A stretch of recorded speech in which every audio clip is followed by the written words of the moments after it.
Muito bem. Então, eu vou iniciar o evento, agradecendo especialmente a presença dos palestrantes.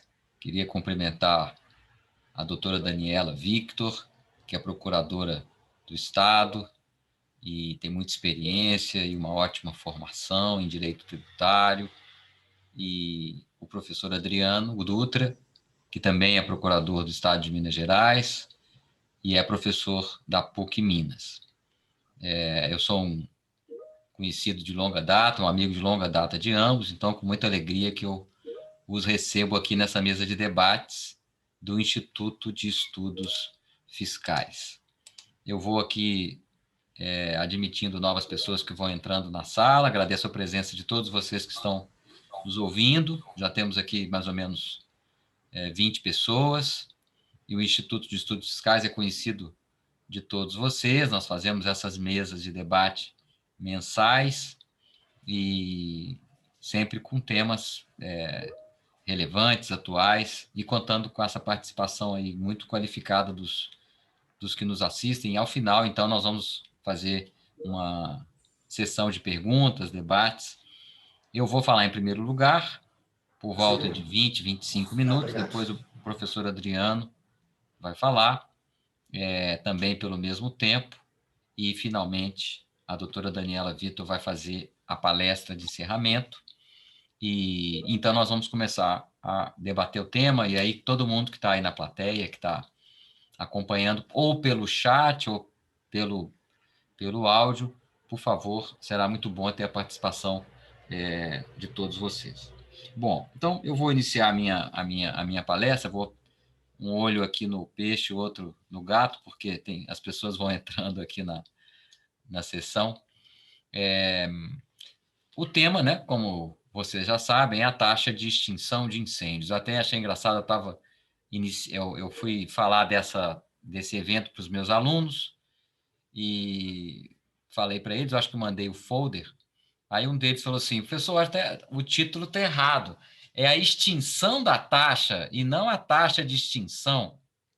Eu falei: não, eu pensei taxa de extinção, porque é taxa de extinção, mas pode ser também extinção da taxa de extinção. Se ficar extinção da taxa de extinção, ia ficar uma coisa meio estranha. Mas, enfim, então tem a ver com a taxa de extinção e com a extinção da taxa de extinção e com a jurisprudência, enfim, um tema clássico, né, de direito tributário. Quem não se lembra aí de ouvir sobre esse tema, nos exemplos do que seria uma taxa, o que seria uma taxa de serviço, de polícia, por mera disponibilidade do serviço. Então, um tema clássico de direito tributário, e que eu resolvi, pessoalmente, no ano passado, ao ver que o Supremo Tribunal Federal estava tomando uma linha jurisprudencial, eu decidi estudar melhor o tema, né?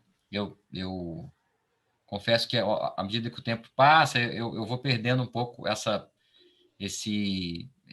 energia para estudar a jurisprudência do STF, matéria tributária. Eu já tive isso muito mais, mas ainda tenho, num certo sentido, e alguns temas eu escolho, né, para poder acompanhar. Bom, então essa minha exposição, ela vai primeiro falar um pouco do histórico desse tributo. É um tributo antigo, um tributo muito usado por estados, municípios, tem uma história própria. Depois eu vou falar da doutrina sobre ele, como é que a doutrina brasileira se posiciona perante ele, e finalmente da jurisprudência, e vou, no final, simplesmente levantar hipóteses sobre o que pode acontecer de agora para frente, né? Essas seriam, então, as quatro partes, né, dessa exposição aqui. Bom, sobre o histórico, é interessante, porque começa em 1950, e aí a gente tem em Minas, né, o nosso estado, a gente tem exemplos dessa taxa. Engraçado que a taxa de Minas dessa época era cobrada sobre os contratos de seguro de imóveis, seguro de incêndio, né? Então era uma lógica bem parecida, né, com a atual. Era uma questão de risco. Se você fez um contrato de seguro contra incêndio, é porque você não está, você está preocupado com isso. Então, o Estado vai cobrar uma parte, e ele dividia, né, uma parte para a seguradora, outra parte para o segurado, e aí a arrecadação iria para o Corpo de Bombeiros. Já em Pernambuco era diferente, era mais ou menos como uma espécie de sobretaxa do ISS. Então, algumas atividades, à época o Imposto de Indústrias e Profissões, então os não residenciais que estavam lá em Recife, que tinham acesso ao Corpo de Bombeiros, pagavam um valor calculado sobre o movimento econômico, digamos assim, algo que medisse o movimento econômico de... Deixa eu admitir mais pessoas aqui. Então, também a Guanabara, né? A Guanabara também tinha essa taxa, também levava em conta a metragem. Então, é um tributo tradicional, né? Na nossa história. E aí, rapidamente, o Supremo decide pela inconstitucionalidade da exação, né? Nos idos de início de 60, né? O Supremo declara inconstitucional tanto a taxa de Minas Gerais quanto a taxa de Pernambuco, né? E declara porque seria, e veja que é engraçado, porque esse argumento de 60, início da década de 60, permaneceu o tempo todo, declara porque seria um serviço essencial de segurança pública, genérico, que tinha que ser sustentado por impostos e não por taxas que se referem a serviços específicos, né? Isso foi falado nos idos, então, no início da década de 60. Bom, inclusive súmula, né? E aí, o Aleomar Baleiro já era um doutrinador desde a década de 40, e nos cursos dele, nas obras, ele já tinha registrado que considerava a taxa de extinção de incêndios como válida, porque haveria ali uma probabilidade de mais pessoas, né? Probabilidade de algumas pessoas demandarem o serviço, e haveria um corpo de prestação, né? Um órgão em funcionamento e tal, então ele achava que seria. Mas, no meados de 60, então, ele é contratado, ele não era ministro do Supremo, viria a ser logo em seguida, mas ele é contratado para dar um parecer para Pernambuco, enfim. Também Caio Tácito, que é um publicista muito conhecido, deu o parecer, e com o Seabra Fagundes, na condição de procurador, Pernambuco consegue reverter a jurisprudência do STF. Então, ele reverte no final da década de 60, né? E então o Supremo revoga aquelas antigas súmulas e passa a dizer que a taxa lá de Pernambuco, de extinção de incêndio, é uma taxa válida. E uma coisa que eu percebi nesse estudo que eu fiz e publiquei, depois eu vou enviar para vocês esse artigo, publicado no final do ano passado, é que é muito rica a argumentação do Aleomar Baleiro, como em geral só ia acontecer, mas ela acabou não sendo levada em conta nem pela doutrina, nem pela jurisprudência do STF, que não propriamente a enfrenta, né? Vocês vão ver logo em seguida que a maioria da doutrina brasileira é contrária à validade da taxa, mas o fato é que os argumentos não são enfrentados. Não acho que sejam argumentos, digamos, impossíveis de responder. Não, são. Mas não são levantados. Por exemplo, vocês não vão encontrar, se encontrarem, vamos dizer, mas um doutrinador no Brasil que reconheça que a maioria dos municípios brasileiros não tem corpo de bombeiros, não tem um corpo de bombeiros regular pronto para extinguir o incêndio, né? Não tem. Eu até fiz uma pesquisa, vi que, por exemplo, a PM de Minas Gerais, Polícia Militar de Minas Gerais, está em todos os municípios, né, de Minas Gerais. Pelo menos é o que eu vi aqui no site deles. Mas o Corpo de Bombeiros, né, nesse serviço de extinção de incêndios, não. Então, isso já coloca uma questão. Poxa, então, mas se é um serviço disponível para todos, como? Mas tem um fato aí que tá mostrando que não é um benefício disponível para todos. Deveria ser, né, mas o fato é que não é. Agora, o policiamento, digamos, da Polícia Militar porque ela está em todos os municípios, tem uma delegacia ainda que pouco equipada, em todos os municípios mineiros, mas não tem um corpo de bombeiros, etc, etc. Bom, isso é só para dar um exemplo de como um argumento fundamental para o Aleomar Baleiro e para também o Caio Tácito, e na argumentação do Seabra Fagundes, advogado, né? Um argumento fundamental não é enfrentado, né? Não é enfrentado. Ao passo que os argumentos que a doutrina brasileira sempre sustentou, e o Supremo também sempre sustentou agora, né? Na verdade, o Supremo sustentava na década de 60, aí o Aleomar, talvez pelo Aleomar Baleiro também já está lá, né? Ele deu parecer e tal, mas depois ele foi, não é que só por isso que o Supremo virou, mas isso possa ter contribuído. Esse argumento deles critica a visão da doutrina, que é a visão de que, como é um serviço público essencial e como é uma segurança, como é um serviço que compõe a segurança pública, tem que ser custeado por impostos. O Aleomar Baleiro fala, não é assim, e enfim, eu vou logo chegar nesse ponto. Bom, então, essas primeiras exações, antes tidas por inválidas, passam a ser consideradas válidas, final da década de 60, né? E aí nós temos estados cobrando, Rio de Janeiro, Bahia, Pernambuco, né? E o estado de Minas Gerais também, em dado momento, cobra. Eu acho que foi o governo Aécio Neves que começou a cobrar.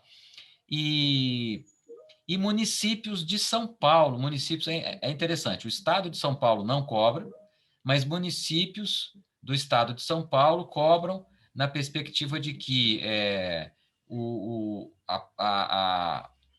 os bombeiros estaduais, né, estão lá no município, os custos são meio que repartidos entre o município e o corpo de bombeiros, então o município, para custear essa parte dele, ou seja, apesar de serem os bombeiros dos corpos, o corpo de bombeiros estadual, que está ali, mas é um município que ajuda a custear e tal, então aquele caso, né, conhecido de 2017, em São Paulo, se refere exatamente ao município de São Paulo e ao estado de São Paulo, apesar de ali naquele momento o município de São Paulo já ter revogado aquela lei dali. Bom, então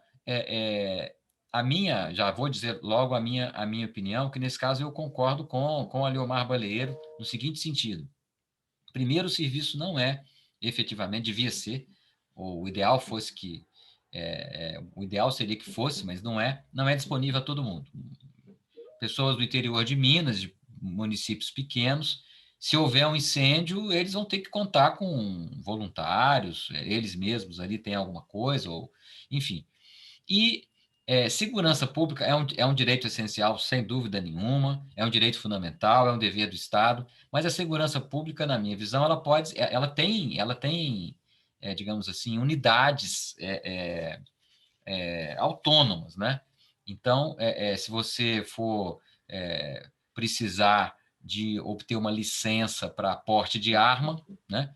É verdade que o governo atual não quer mais licença para porte de arma, cada um deveria ter 40, 50 em casa, andando, portando, mas enfim, no mundo que a gente ainda entende, se você quer obter uma licença de arma, você vai pagar uma taxa. Isso tem a ver com segurança pública, né? Inclusive, mesmo no Corpo de Bombeiros, tem serviços de polícia, de vistoria, né? A vistoria do Corpo de Bombeiros e tal, que é uma atividade de polícia, que você cobra taxa, e que eu saiba, o Supremo não decidiu pela inconstitucionalidade dessas taxas. Essas taxas de vistoria do Corpo de Bombeiros continuam, e é o Corpo de Bombeiros, não é outro órgão que está fazendo isso. Então, o Supremo não decidiu que o Corpo de Bombeiros não pode cobrar taxa, porque essas taxas, que eu saiba, estão e continuam e devem ser cobradas, né? Então, a segurança pública é uma coisa que você pode ver como um todo, sistemicamente, mas ela é destacada.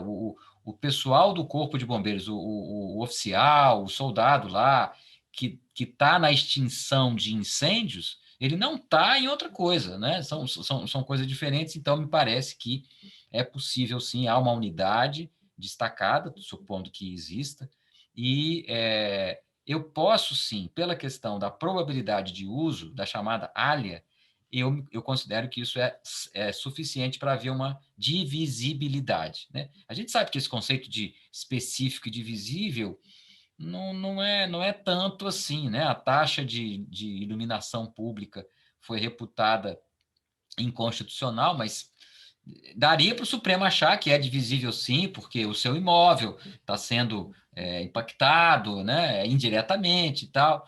Bom, vários alunos meus, às vezes, na sala, falam assim, poxa, mas taxa de coleta de lixo está beneficiando a cidade como um todo, e está mesmo, né? Ah, se não tiver. Então, isso tudo são gradações, não é nada assim completamente de um jeito ou de outro. Bom, o fato, então, é que me parece, a título de o bem entendimento, mas o que mais me chama a atenção é o fato realmente da doutrina ser extremamente superficial. Os autores simplesmente dizem: olha, é serviço público, é essencial, só pode pagar por impostos e tal. E tem nesse argumento, não é dito, mas existe realmente, claro, alguns expressam. Aliás, o ministro Lewandowski deixou isso claro no voto dele lá no Supremo. Olha, nós já pagamos muito impostos. Olha, a carga tributária é muito alta. O que tem a ver a carga tributária ser muito alta com você dizer que a taxa de extinção de incêndios é inconstitucional? Eu acho que não tem, mas às vezes se percebe. E também se percebe uma suposição de que, caso consideremos que é preciso remunerar o serviço de extinção de incêndios por impostos, vai haver uma carga tributária menor. De alguma maneira, o contribuinte, né, do ponto de vista assim, geral, ele vai sair beneficiado, ele vai ter assim. Quando não me consta que seja assim, pode perfeitamente o Estado, por exemplo, aumentar os impostos, ou ele cancela um benefício fiscal, né? E tem uma questão que me parece, depois eu vou ouvir vocês, mas uma questão de justiça distributiva que é a seguinte: pela, pela decisão do STF, né, essa mais recente, e também a de 60 e poucos, 62, tem que ser custeado por impostos. Eu acho que o Marco Aurélio até fala isso, tem que ser custeado por impostos. Tá. Muito bem. Então, todos vão ser, né? Se for o ICMS, todos vão ser. Se for o TCMD, enfim, são fatos geradores. Mas nem todos têm acesso a esse serviço. Nem todos têm acesso. Volto a dizer, em Belo Horizonte, se tem um incêndio, você vai chamar, se o corpo de bombeiros vai chegar mais rápido ou menos, eu não sei, mas tem muitos municípios que não há acesso. Não há. A pessoa tem que ter ali um plano B, aí tem os voluntários, né? Tem a defesa civil, enfim, as pessoas se viram, e também não é tão comum assim o incêndio, mas não tem. Então, vejam, então, eu dizer que tem que ser financiado por impostos, eu estou dizendo que pessoas que não têm acesso, mesmo que a casa delas, o imóvel delas, pegue fogo, elas não vão ter esse serviço, mas elas vão pagar por esse serviço, porque é um imposto geral. Veja, isso eu li no parecer do Leomar Baleiro, rapidamente eu vi esse argumento. E esse argumento eu não vi na doutrina.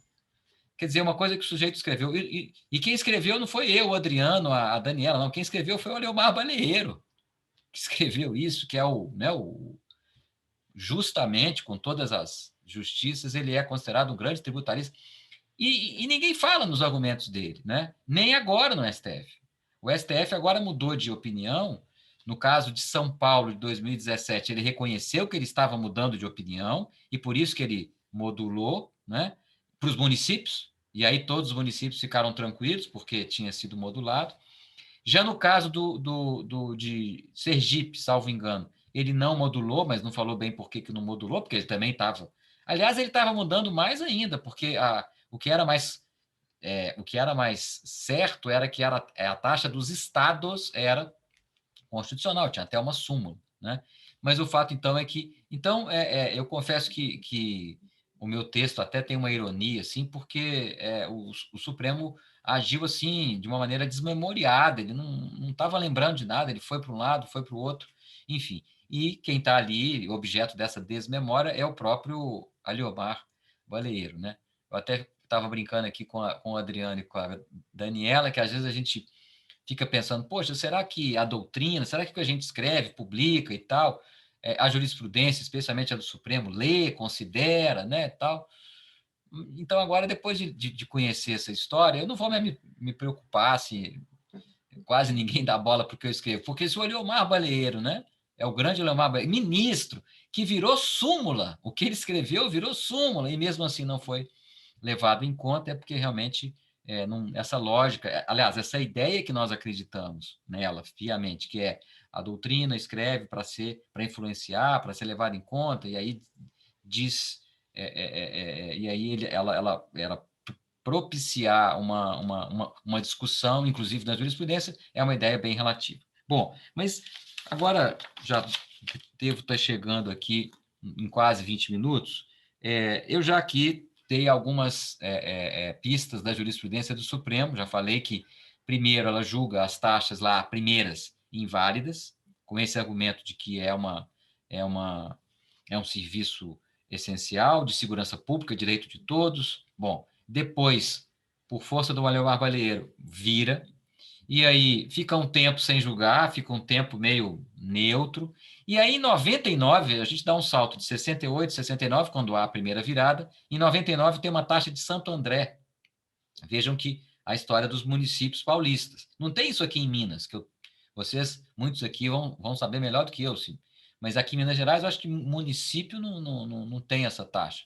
Bom, mas São Paulo é comum, ou era, né? E aí, Santo André confirma, 99. O que me pareceu estranho, eu falo isso no artigo, é que lá em 99 o relator era o Ilmar Galvão. Até o Ilmar Galvão é um ministro que, em matéria tributária, ele conhecia a matéria tributária. Ele não fala do Leomar Baleiro, não fala do fundamento, parecia que havia mais de uma taxa, eram várias, ele julga de um jeito assim muito lacônico. Bom, mas aí começa o ano de 2002, o ano de 2004, e aí ali, na nossa gíria aqui de Minas Gerais, subiu no telhado a taxa de extinção de incêndio, porque os ministros julgam casos do Pará, salvo engano, em que havia uma taxa de segurança pública também específica, né? Porque, volto a dizer, Mineirão, né? Os velhos tempos do Mineirão, lembro eu e Adriano vencendo muitos títulos, páginas heróicas imortais, né? Bons tempos. E tem eventos no Mineirão em que realmente a polícia militar tem que colocar ali um efetivo muito grande. Eu me lembro, show do Paul McCartney, show de não sei o quê. Esses gastos, né, que eu imagino que sejam grandes, na minha opinião, poderiam perfeitamente ser financiados, porque eles são específicos para aquilo ali, pelos organizadores do evento, enfim, economicamente é um evento econômico, então vamos dividir aqui entre as pessoas que estão usando especificamente. Mas o Supremo me pareceu estranho, diz que não, né? Ninguém ali lembrou que, poxa, mas taxa de extinção de incêndio, a gente decidiu assim e tal. Não. Aliás, eles não viram, num dos dois casos, eles não viram que dentre aquelas taxas lá, tinha essa de eventos privados e tal. Tinha também a de incêndio, acho que é do Ceará. Tinha de incêndio lá no meio, era uma lei, essas leis que tem muitas coisas, e aí tinha lá, mas eles não viram. Então, eles não perceberam que eles estavam julgando com a mesma postura lá de 62, que era exatamente olha, segurança pública é imposto, segurança pública é imposto e tal. Eles acabaram julgando do mesmo jeito. E aí, em 2002, 2004, eu lembro e falei assim, tal. Bom, vai passando o tempo, até que a gente chega em 2017, e aí a coisa já se, se explicita, porque vem um caso lá de São Paulo, município contra São... Aliás, um caso interessante que não tem contribuinte, né? É o Estado de São Paulo contra o município de São Paulo, um cobrando taxa do outro e tal. A taxa já tinha sido revogada, e eu acho que os ministros não sacaram isso, que a taxa já tinha sido revogada, mas o fato é que eles consideram, então, que não era constitucional. E aí é interessante, mais um caso daquelas várias, aquela ramificação de fundamentações. Alguns fundamentavam que era inconstitucional porque não é específico nem divisível, outros diziam que não é constitucional porque era o município que estava cobrando e quem podia cobrar era o Estado, né? Foi o caso do Barroso, que não queria muito tirar dos estados essa competência, e até é interessante que o Toffoli, nesse primeiro momento, falou que podia cobrar, mas só o Estado, perdão, podia cobrar, mas só o município, o Estado não, porque o Estado era geral, mas se o município cobrasse era específico. Não entendi muito a argumentação dele. Enfim, o município de São Paulo perde, mas depois, eu acho que justamente, consegue a modulação, porque o Supremo, o Santo André, em 99, a súmula. os municípios de São Paulo, acho que seria muito injusto que os municípios de São Paulo estavam cobrando uma taxa, estava tudo bem, e de repente o Supremo vai e diz que não é. Aí o Supremo modulou. Aliás, modulou reconhecendo mesmo que estava realmente alterando e tal. Bom, depois era uma questão de tempo, porque se via naquele julgamento do município de São Paulo que a maioria dos ministros eram pela inconstitucionalidade, por aquele argumento clássico, e aí veio Sergipe e depois veio Minas Gerais. Mais uma vez, me pareceu que, salvo, estava conversando com o Adriano, talvez o voto do Alexandre de Moraes, que, aliás, que tem me saído um excelente ministro, muito melhor do que a encomenda, e salvo ele e algum outro, ninguém falou em Aliomar Baleeiro, jurisprudência do Supremo e em outras coisas, né? Todo esse histórico que eu mencionei. Simplesmente é aquela coisa, eu até chamei no artigo senso comum teórico, né? Tem aquele Varra, que é um autor, até morreu há pouco tempo, da teoria do direito, a história do senso comum, que virou o senso comum. Segurança pública, direito fundamental, de dever do Estado, somente por impostos e tal, como se isso significasse menos carga tributária e tal. Bom, e aí nós chegamos ao momento atual, né? Eu vou parar por aqui, porque quais são os desdobramentos, né? Eu apostava no meu artigo que Sergipe iria conseguir a modulação, porque os estados estavam conseguindo, nem estavam conseguindo, os estados estavam cobrando uma taxa que era válida e tal, mas Sergipe não conseguiu. E aí, Minas Gerais parece que ainda está. Eu vou deixar Minas Gerais para vocês aqui, o Adriano e a Daniela, não vou falar nada. Mas, enfim, tem uma curiosidade, já vou deixar aqui, para saber do ponto de vista financeiro em Minas Gerais, como é que é isso? Quanto é? Eu sei, eu tenho aqui os valores, acho que foram 100 milhões em 2019 e tal. 2 anos deu 100 milhões, mas eu tenho uma curiosidade de saber o que isso significa.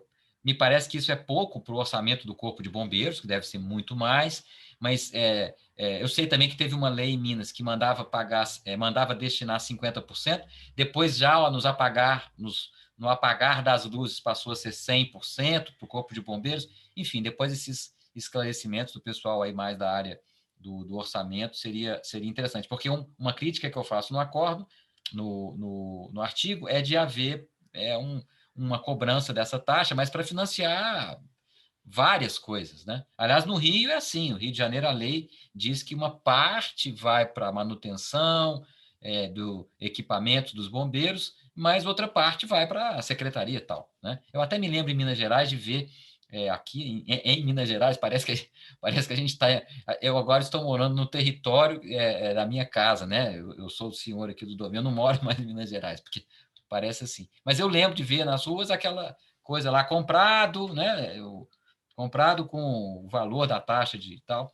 Enfim, essa é uma curiosidade orçamentária que eu tenho. Bom, acho que era isso que eu tinha para dizer de início. Vou agradecer pela presença e a atenção de todos e vou passar, então, para o professor Adriano, que vai fazer a segunda apresentação. Muito obrigado. Adriano, você tem aí, acho que você tem poderes para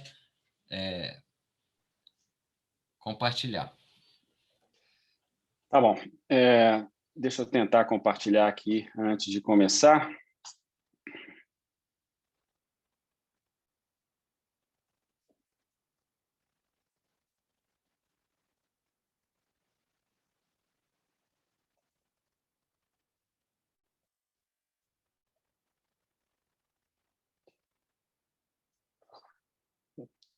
Tá tudo certo aí, pessoal? Vocês estão conseguindo acompanhar o primeiro slide aí, que é só um título? Sim, estamos vendo, Adriano, tá bem. Então, ótimo. Bom, primeiro eu queria agradecer, professor Marciano, pelo convite para poder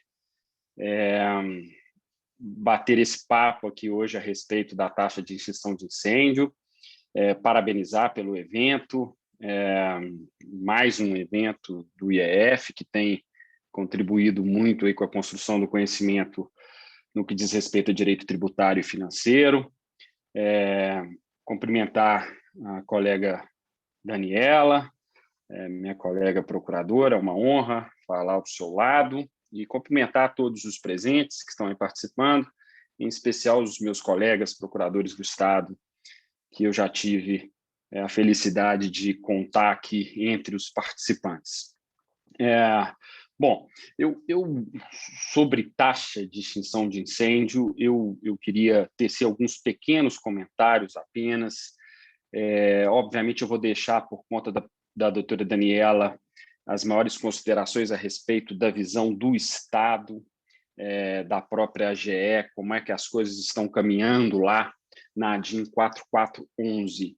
Vou tentar trazer aqui uma visão mais técnica e uma visão de professor de direito tributário sobre as questões que nos são colocadas ao analisar o tema aqui sobre taxa de incêndio.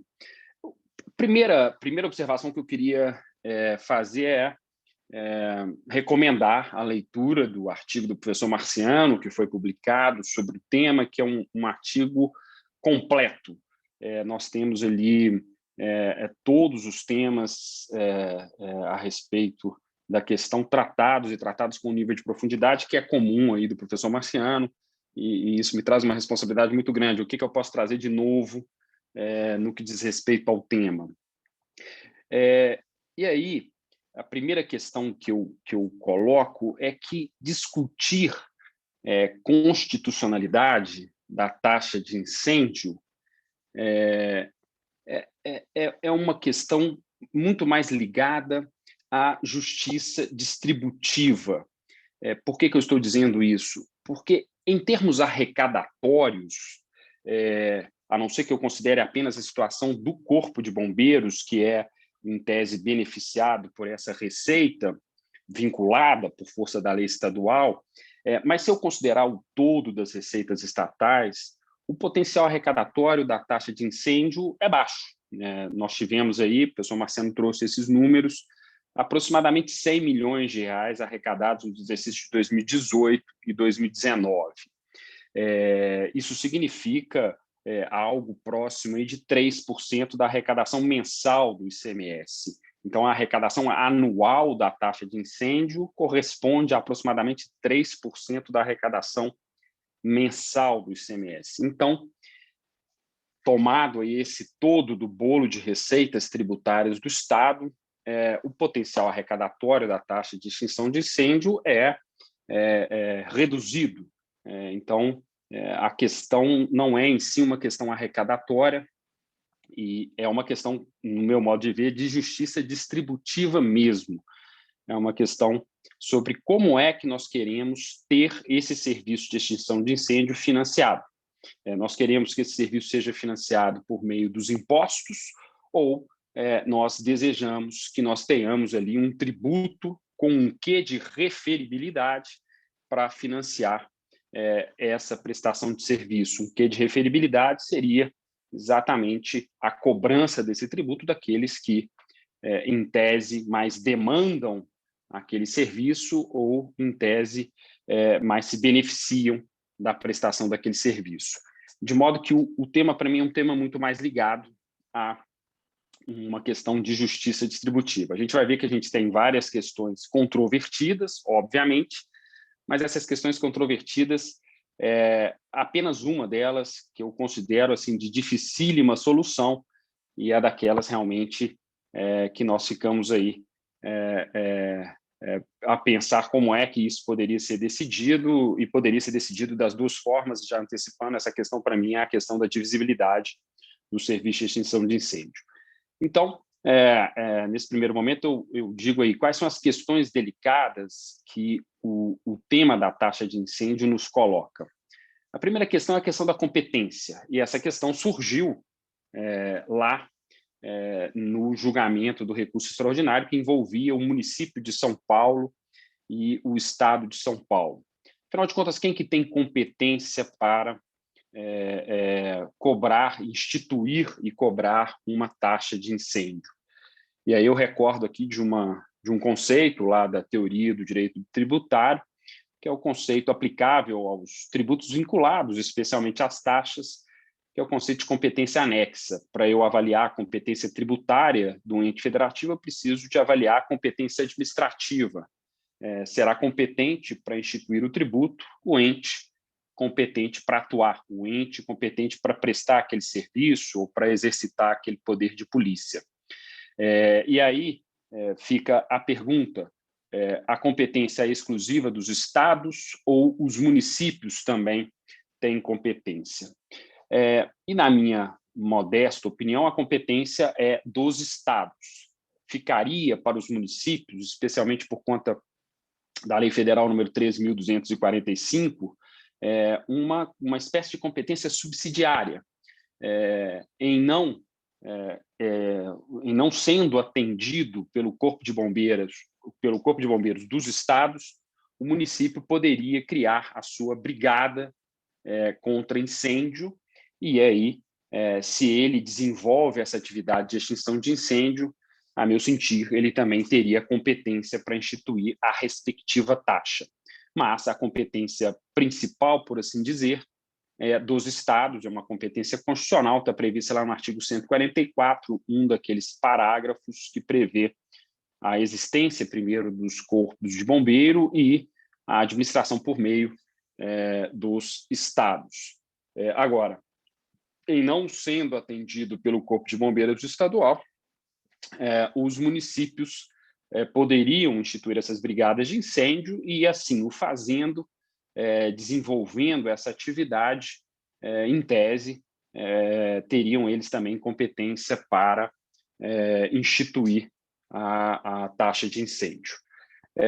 Um outro tema, que é um tema que nós também enfrentamos ao estudar a taxa de incêndio, é o tema da base de cálculo.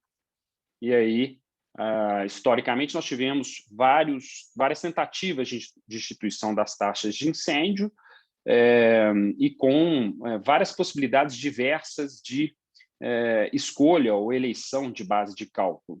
E o grande risco, como eu aponto aqui, é exatamente o de nós esbarrarmos no artigo 145, parágrafo 2º da Constituição, aquele que diz que as taxas não podem ter base de cálculo própria de impostos, as taxas não podem ter base de cálculo que afira capacidade econômica.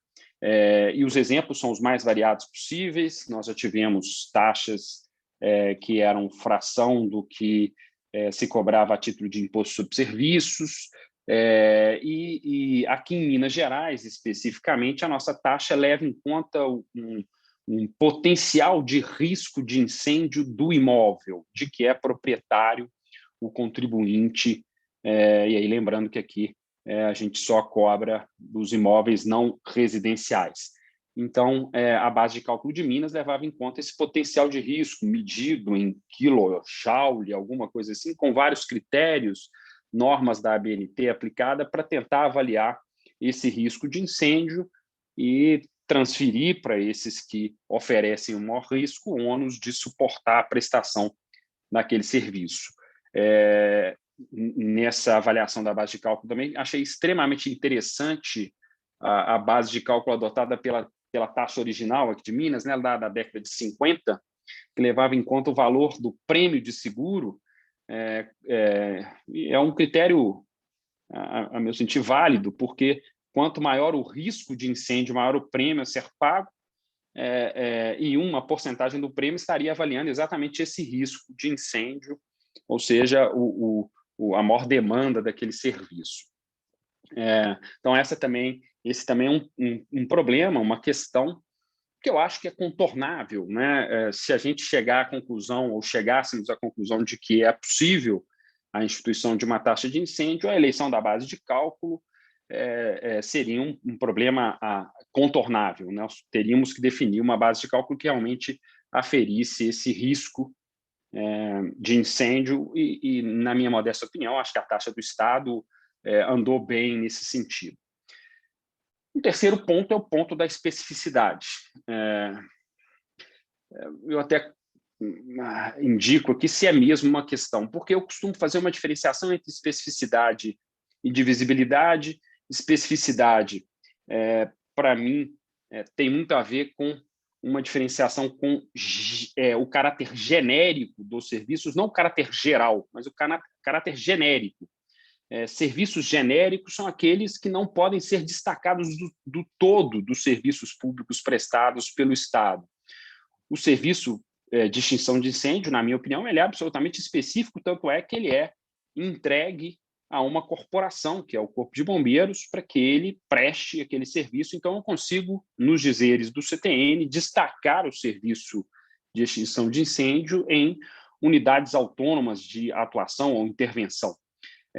Então, acho que isso também não seria uma questão. E aí, o último ponto é a questão delicável, aí sim, um problema que eu estou dizendo aqui que seria incontornável, porque se eu afirmar que é indivisível, não tem solução, aquele serviço não pode ser financiado por meio de taxa.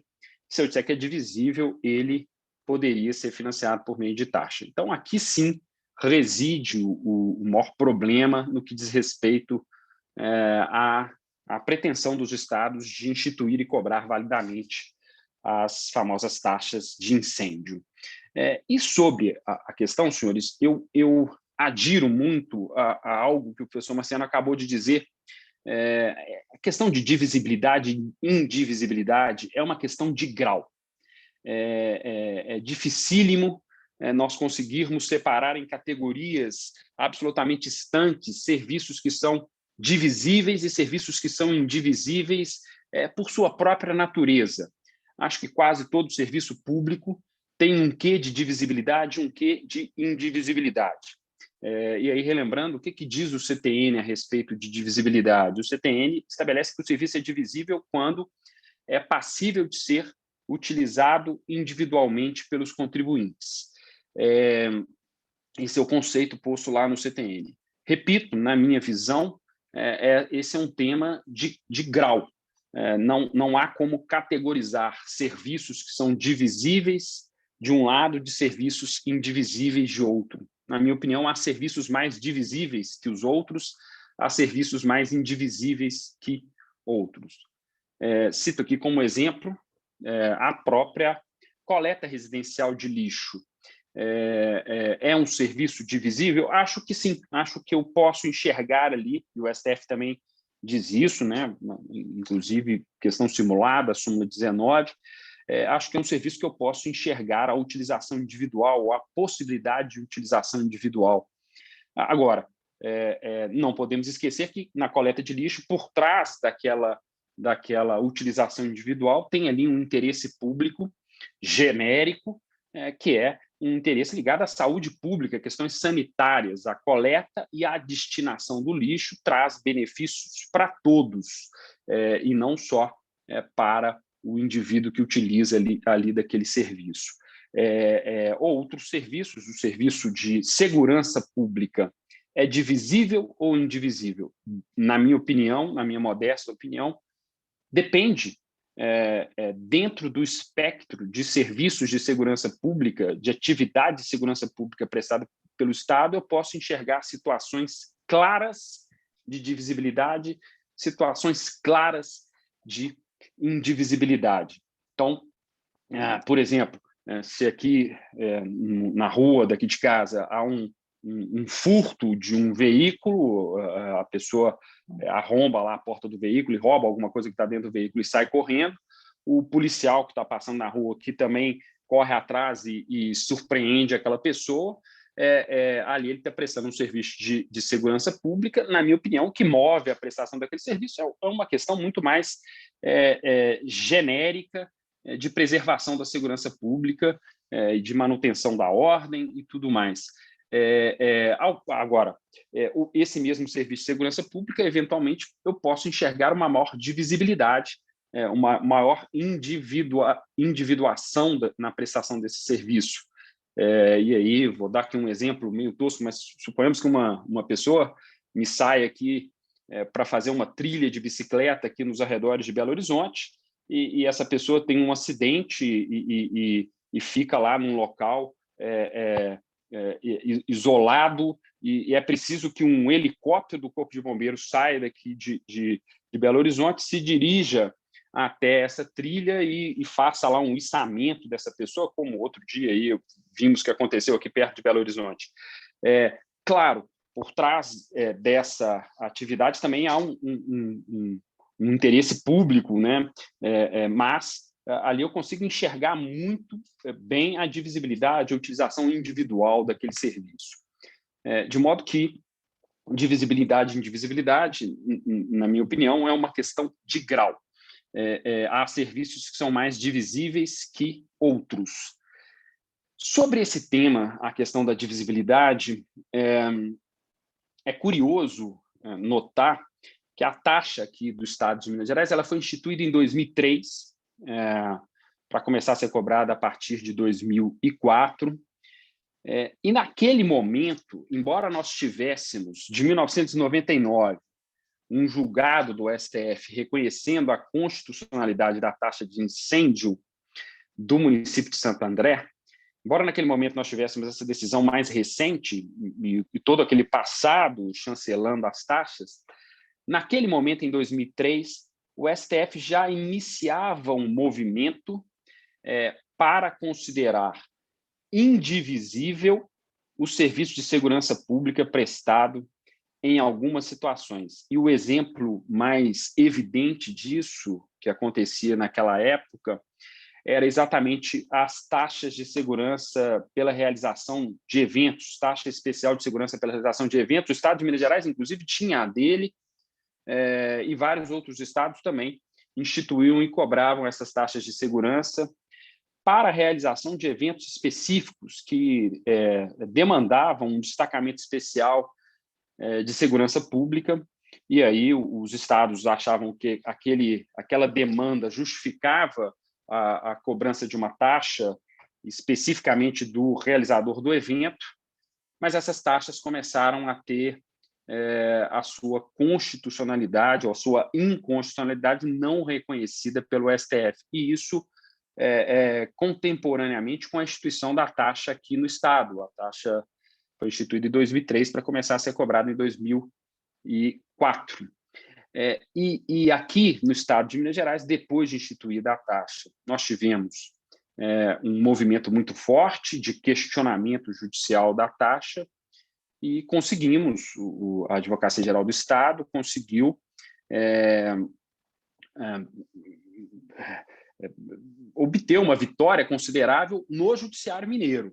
Eu vou deixar essa parte para ser aprofundada pela doutora Daniela, que vai falar aí da visão do Estado, da Advocacia Geral do Estado, mas naquele momento nós conseguimos aqui no Estado uma vitória expressiva.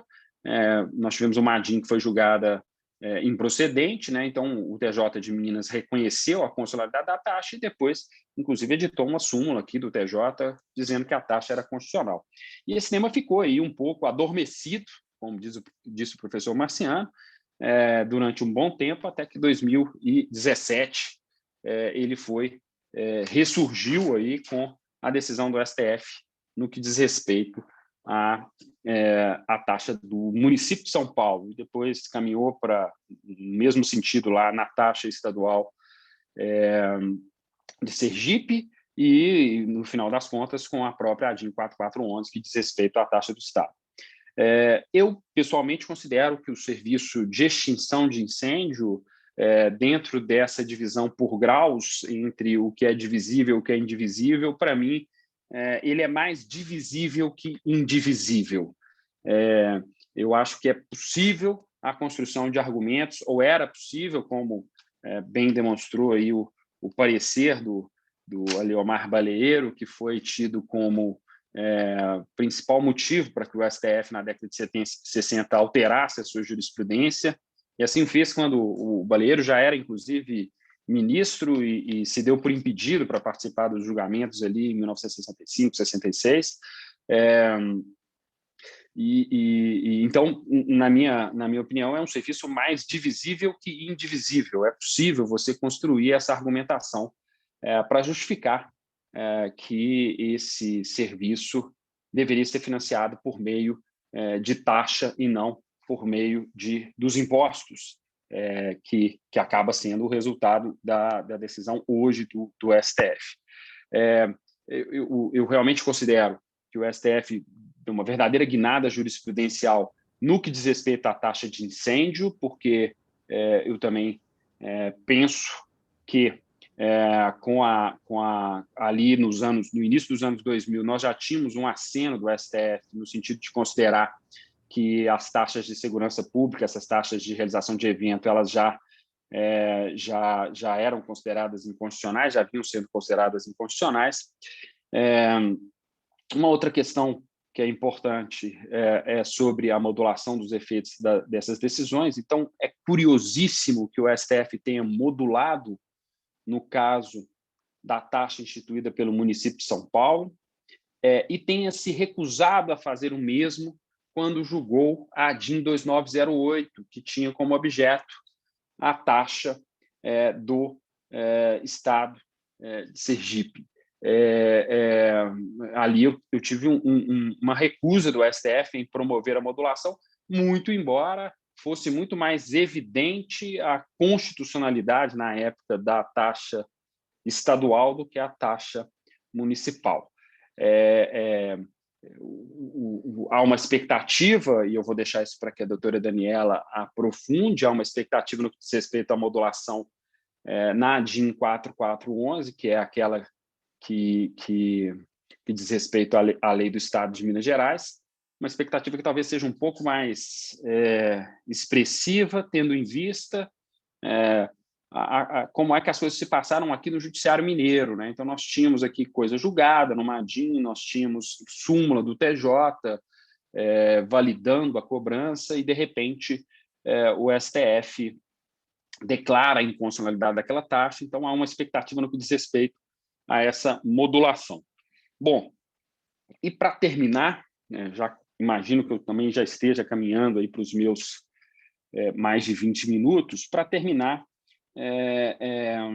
eu tenho aqui uma questão a colocar, que e agora? O que fazer? Não temos, ou não teremos, já não temos, porque 2020 aqui no Estado já não foi cobrada, não temos e não teremos mais a taxa para financiar a prestação do serviço de extinção de incêndio.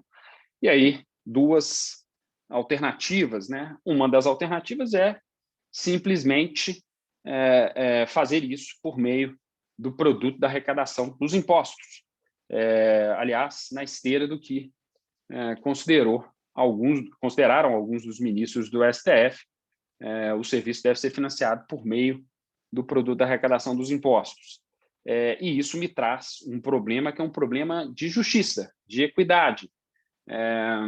E que problema é esse? Se nós, até agora, tínhamos, para financiar a prestação desse serviço, um tributo com esse elemento de referibilidade, ou seja, aqueles que pagavam esse tributo eram, de certa forma, mais atingidos por aquele serviço, demandavam mais aquele serviço, porque tinham um maior risco na prestação de serviço.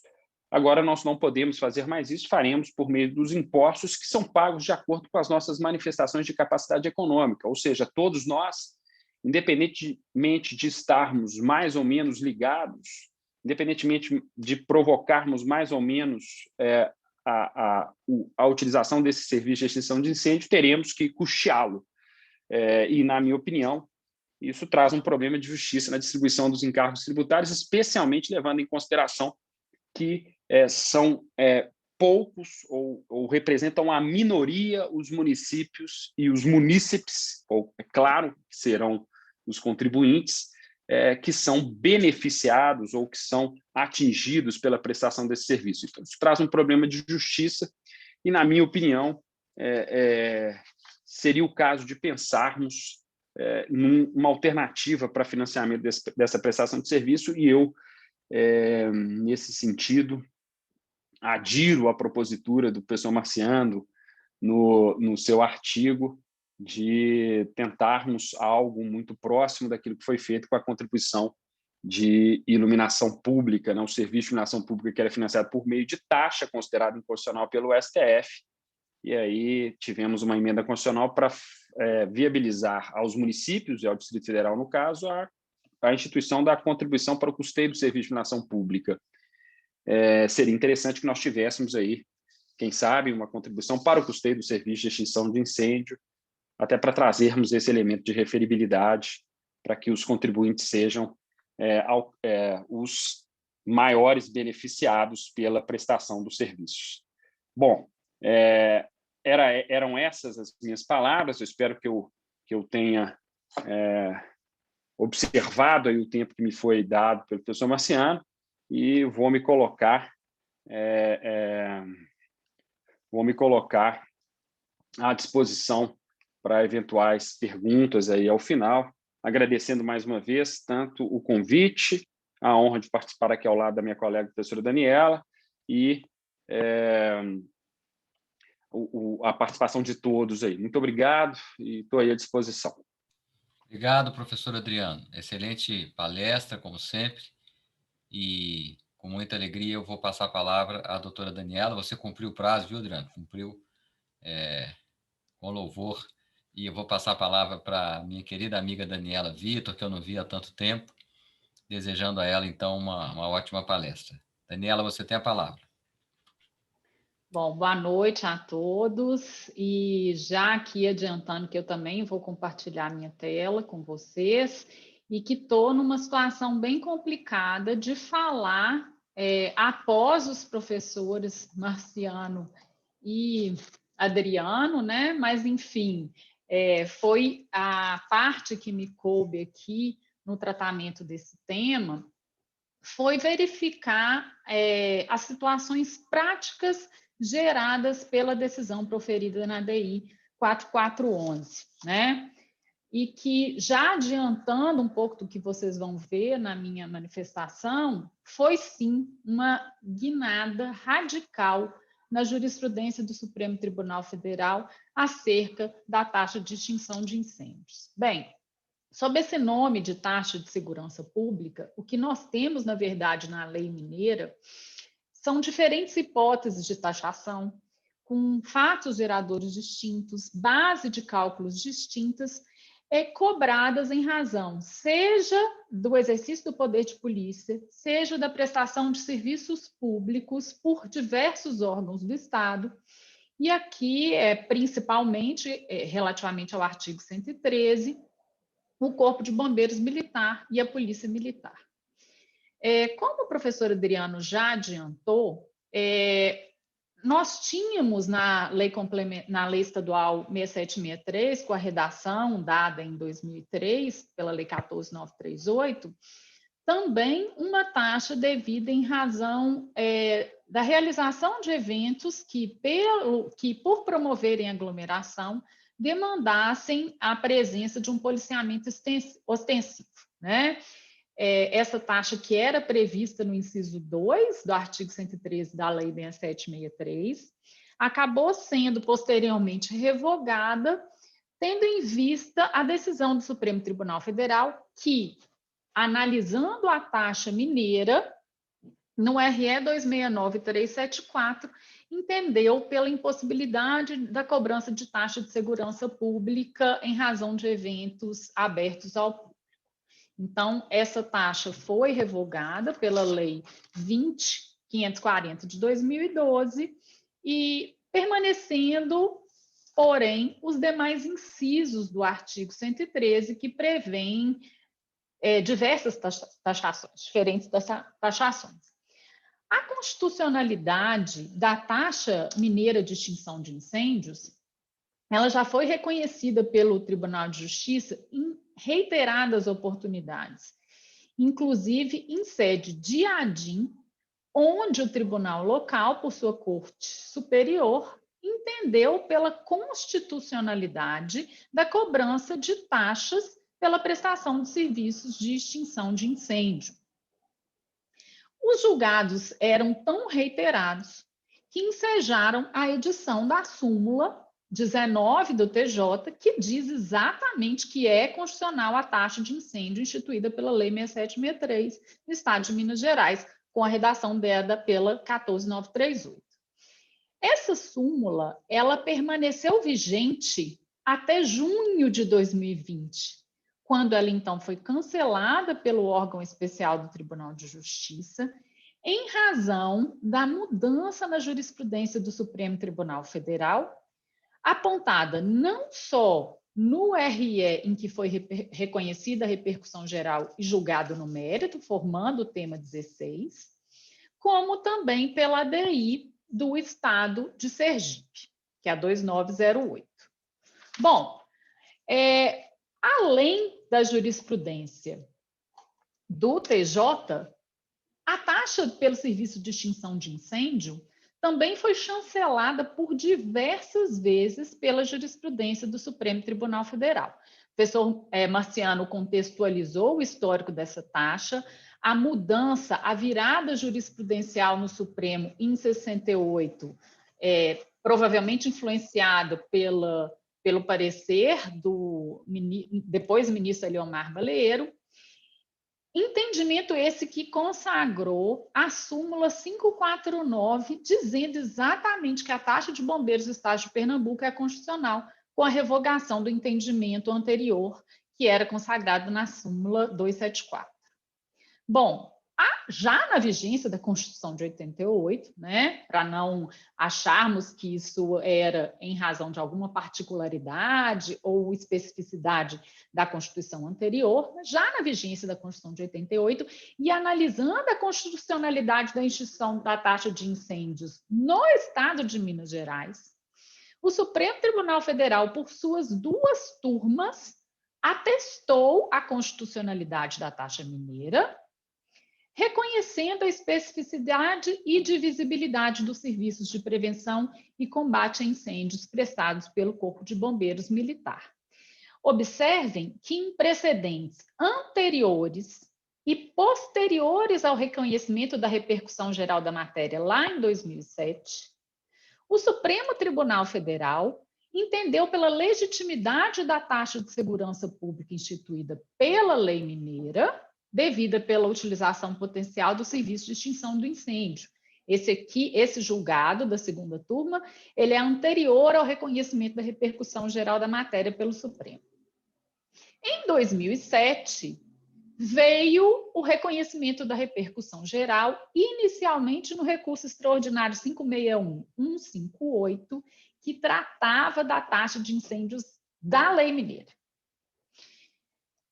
Depois do reconhecimento da repercussão geral, nós tivemos, agora da primeira turma, também um julgado, então, mesmo após reconhecida a repercussão geral da matéria, o Supremo Tribunal Federal entendeu pela legitimidade da cobrança da taxa em razão da prevenção de incêndios, reconhecendo a especificidade e divisibilidade do serviço então prestado. Bem, se inicialmente o recurso que foi apontado como paradigma para a formação da tese era o 56158, ao longo desses anos, esse recurso foi alterado para passar a ser o 643247, que, apesar de tratar, sim, da taxa de combate e extinção a incêndios, tratava de uma taxa instituída pelo município de São Paulo, como bem alertaram os professores Marciano e Adriano.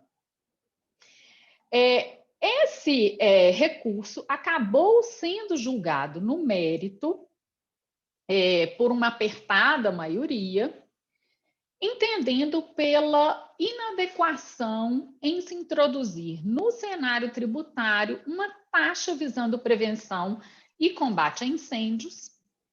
Atenção, sendo imprópria a atuação do município em tal campo. Por que isso? Porque esse recurso analisava um processo que foi movido pelo Estado de São Paulo contra o município de São Paulo, que lhe exigia a taxa de extinção de incêndios. Então, de qualquer forma, o que se analisava ali naquele processo era a possibilidade do município instituir e cobrar validamente essa taxa. Era uma questão de competência, né? Bem, mas como alertado já pelo professor Marciano, a taxa, depois do julgamento do mérito, né, desse recurso com repercussão geral, ao fixar a tese 16, a Suprema Corte parece ter alargado um pouco o campo de abrangência da decisão para dizer que a segurança pública, incluindo a prevenção e o combate a incêndios, seria um serviço essencial, tendo como a viabilizá-la apenas a arrecadação de impostos. E aí fazendo a ressalva que não caberia ao município a criação de taxa para tal fim. Mas, de qualquer forma, nós temos que lembrar que o que estava em análise no recurso paradigma era a constitucionalidade de instituição de taxa pelo município de São Paulo. Bom, de todo modo, como o professor Marciano bem se expressou, em 1942, em 2002, com o julgamento da medida cautelar Nadim, em 1942, as chamadas taxas de segurança pública parecem ter subido no telhado. E por que eu estou falando assim, chamadas taxas de segurança pública? Que, na verdade, esse gênero taxa de segurança pública abarca diversas espécies de taxação, né? Então, a gente teria uma taxa de segurança pública estrito sensu, que seria aquela exigida pelo Serviço Essencial de Repressão e Combate aos Ilícitos Criminais, né? Essa, sim, sempre rechaçada pelo Supremo Tribunal Federal, e temos diversas outras espécies de taxas, seja pelo exercício do poder de polícia, seja pela prestação de serviços públicos por órgãos de segurança pública. Então, não são taxas de segurança pública estrito sensu, né? Mas nessa ADI 1942, o Supremo analisava a constitucionalidade de uma taxa do Estado do Pará, exatamente aquela taxa devida em razão da realização de eventos pagos com uma presença massiva de público e cujo risco de acidentes exigisse, portanto, um policiamento mais ostensivo. Naquela oportunidade foi deferida a medida cautelar, então suspendendo o dispositivo da lei paraense, e a ação foi finalmente julgada no mérito em 2015, onde a gente observa da ementa, ainda no item 1, que resta consagrado que a jurisprudência do STF está consolidada no sentido que o serviço público de segurança pública seria geral e indivisível. Então, parece que o Supremo, embora estivesse julgando a taxa de eventos, colocou sob o mesmo bolo qualquer taxa que é chamada de taxa de segurança pública. Acontece que no item 2, se a gente for olhar o item 2 da ementa, nós observamos que o relator do acórdão quis esclarecer que ali, naquele momento, só se estava proferindo a nulidade dessa taxa de eventos. E isso fica muito claro quando a gente vai olhar o voto do relator, que faz menção a um voto do ministro Moreira Alves, quando do deferimento da medida cautelar 1942, que alerta que aquela medida cautelar estava dizendo que a taxa não se aplicaria apenas aos serviços de segurança prestados pela Polícia Militar, ressalvados atos administrativos de serviço de identificação, investigação, Instituto Médico Legal, Polícia Administrativa, como fornecimento de alvará, certidões, bem como relativos a academias de polícia e ao Corpo de Bombeiros, atos esses não atacáveis pela fundamentação da presente ação direta.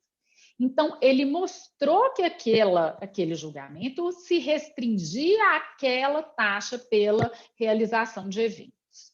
Bom, também na ADIM 2424, o Supremo volta a falar nesse gênero, taxa de serviços de segurança pública, ao julgar uma lei do Estado do Pará, que, como lembrou o professor Marciano, ali naquele bolo do julgamento, estava também uma taxa de incêndio, né?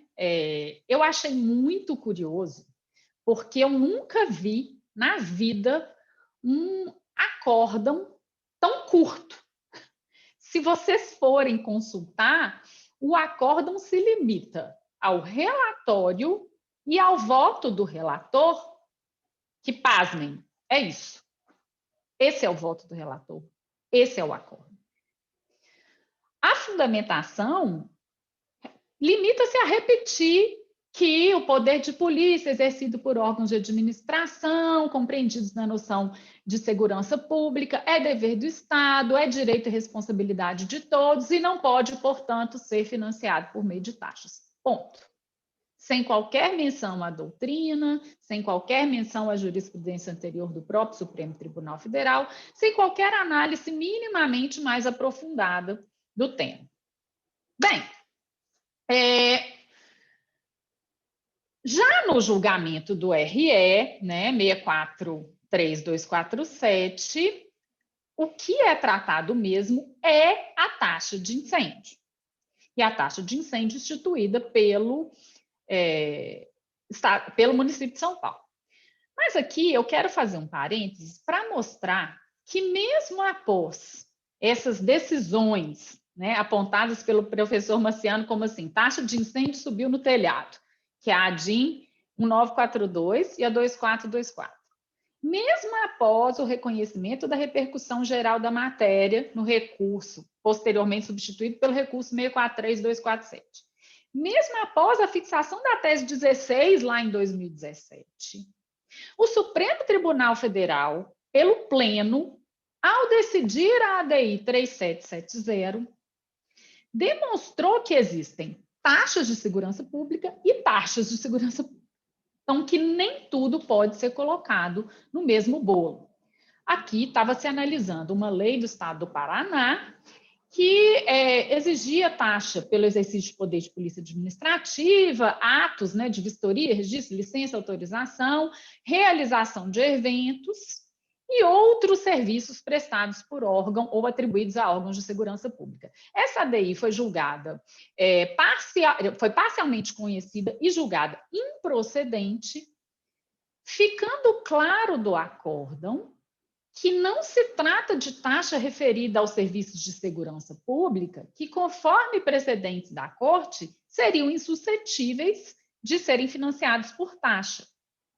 Destacando ainda, no corpo do acórdão, na ementa do acórdão, a possibilidade de se atribuir outras atividades administrativas específicas e divisíveis a órgãos de segurança pública, hipótese em que a lei pode, sim, instituir a cobrança de taxas. Vejam, essa ADI foi julgada em setembro de 2019. Do voto do relator, o ministro Alexandre de Moraes, nós verificamos, ele tem vários trechos muito interessantes nesse acórdão. Mas aqui, até dada a premissa do tempo, eu selecionei um para mim que é o mais emblemático, né? Ele cita a ADI 2424, ele fala que o que o Supremo quis dizer não é que toda e qualquer taxa devida por serviços prestados por órgãos de segurança pública seria inconstitucional, né?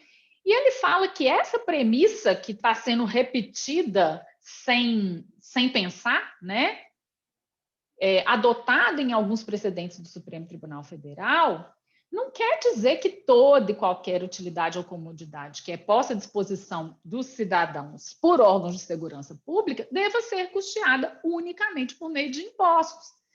Existem determinadas prestações que são oferecidas por órgãos de segurança pública, mas que, por serem usufruídas de modo particular pelo administrado, podem sim ser custeadas por meio de taxa. E aqui ele cita como exemplo a nossa taxa de incêndio.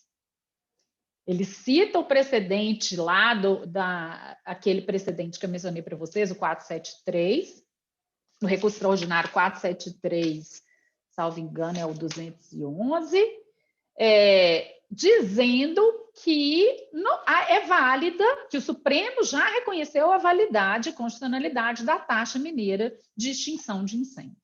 Né? Então, verifiquem que essa guinada, enfim, antes da gente falar da DI 4411, eu trouxe só mais um julgado também, agora da primeira turma, depois da DI 1942, depois da DI 2424, depois da tese 16, dizendo que a jurisprudência do Supremo reconhece a legitimidade dos estados para instituir taxa de prevenção de incêndios, né? Essa guinada jurisprudencial, levantada lá pelo professor Adriano, aconteceu sim com a ADI 4411. Não foi antes, né? No máximo, podemos admitir que ela aconteceu com a ADI 2908, que foi julgada poucos meses antes, que é a do estado de Sergipe. Quando, então, o Supremo, tratando expressamente da taxa de incêndio da lei mineira, entende pela sua inconstitucionalidade. Numa votação apertada, prevalece, então, o voto do relator, que é o ministro Marco Aurélio, que entende que, por não se tratar de serviço específico e divisível, e por se tratar de um serviço essencial do Estado, ele não poderia ser remunerado por meio de taxas apenas de impostos. E aí, então, vem todos os argumentos e todo o histórico jurisprudencial da taxa de incêndio mineira, demonstrar que que essa situação é uma daquelas em que a necessidade de modulação se encaixa como luva, né?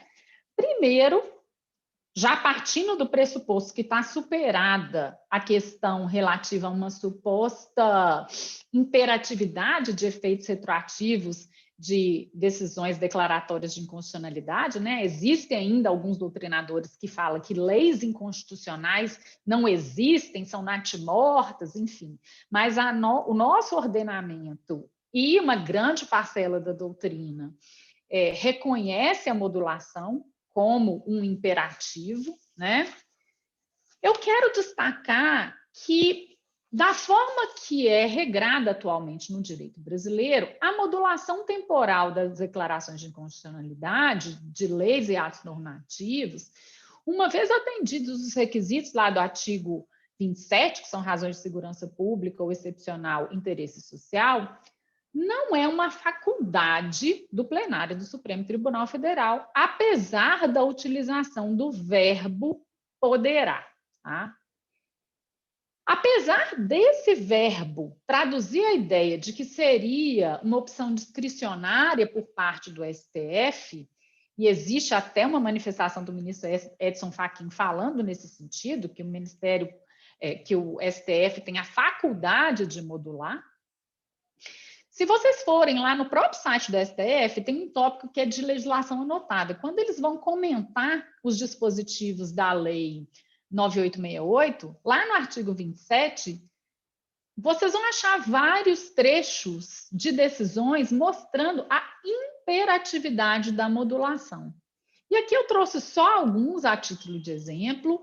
Na ADI 4425, o STF diz que a modulação temporal das decisões no controle de constitucionalidade decorre diretamente da Constituição como forma de equilíbrio entre o princípio da nulidade das leis inconstitucionais e outros valores relevantes, como segurança jurídica e proteção da confiança. Na ADIM 2797, diz o Supremo que os embargos de declaração constituem a via processual apta à modulação, né? E que panoramas que não salvaguardem o protovalor da segurança jurídica implicariam uma ofensa maior à Constituição do que aquela declarada na ação direta. E mais, na DI 4029, diz o Supremo que a segurança jurídica é cláusula pétrea da Constituição. Então, impõe ao STF valer-se da modulação, evitando que, ao sanar uma inconstitucionalidade, a Corte propicie o surgimento de um panorama igualmente inconstitucional que gere insegurança jurídica. Bom, o professor Heleno Torres, ainda antes do CPC de 2015, ele também escreveu um artigo interessante defendendo essa imperatividade da modulação. Então, uma vez presentes as condições lá do artigo 27, para o professor Heleno, não haveria discricionariedade para o julgador, ele teria que modular os efeitos da decisão. O CPC de 2015, ele também disciplinou a modulação de efeitos lá no parágrafo 3º do artigo 927, dizendo que, na hipótese de alteração de jurisprudência dominante do STF, que é o caso, nós acabamos de ver que é o caso, né? Pode haver modulação dos efeitos da alteração no interesse social e no da segurança jurídica. E observem que eu trouxe aqui alguns incisos do artigo 927, do caput do 927, não copiei todos, até para facilitar a leitura, mas ao arrolar as decisões que são vinculantes para juízes e tribunais, o CPC não coloca as decisões proferidas em recursos julgados com repercussão geral, mas coloca a orientação do plenário ou órgão especial aos quais os tribunais estiverem vinculados lá no inciso 5º, né? Então, no caso da taxa mineira, não só havia decisão do Tribunal de Justiça em sede de ADIM, que declarava sua constitucionalidade, como súmula do Tribunal de Justiça que vinculava todos os juízes e o próprio Tribunal de Justiça até o julgamento da ADI 4411.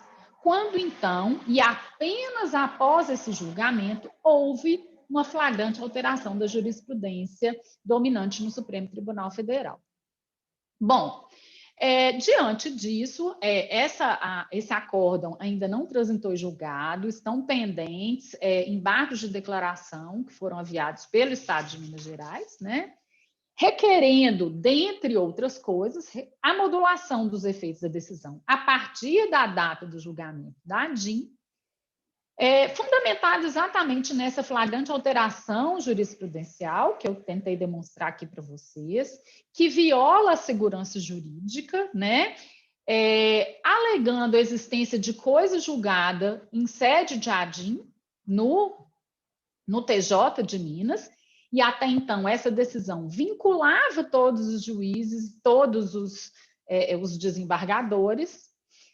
Ao invocar a existência de coisa julgada num ADIM, que, assim como as ADIMs em nível federal, têm efeitos erga omnes e vinculam, portanto, todos os órgãos da justiça estadual,